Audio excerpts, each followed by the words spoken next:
रामकुंडामध्ये साचलेल्या गाळ आणि ड्रेनेजच्या पाण्यातच करावे लागणारे अस्थि विसर्जन, त्याचबरोबर नदी पात्रामधील दुर्गंधी याबाबतचे चित्र मनपा अधिकाऱ्यांना दाखवण्यासाठी उद्धव सेनेनं 2 दिवसांपूर्वी रामकुंडावर आंदोलन छेडलं.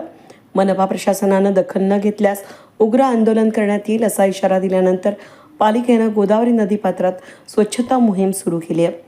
साचलेला गाळ, माती आणि त्याचबरोबर ड्रेनेजचे पाणी मिसळत असल्यानं मोठ्या प्रमाणात दुर्गंधी पसरली होती. त्यामुळे भाविकांच्या श्रद्धेचा लोकप्रतिनिधींनी नाशिककरांच्या आरोग्याचा अपमान होत असल्याचा आरोप करत उद्धव सेनेतर्फे रामकुंडामध्ये शहर अभियंत्यांना उतरवून आंदोलन केलं.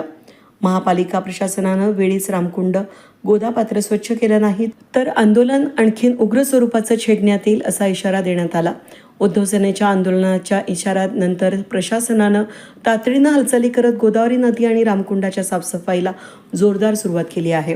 गोदावरी नदीतील अस्वच्छतेमुळे नदीपात्राचं पावित्र्य नष्ट होत असून नदीपात्रात मनपानं गोदापात्रामध्ये नियमित स्वच्छता मोहीम राबवावी अशी मागणीही भाविकांकडून होत आहे.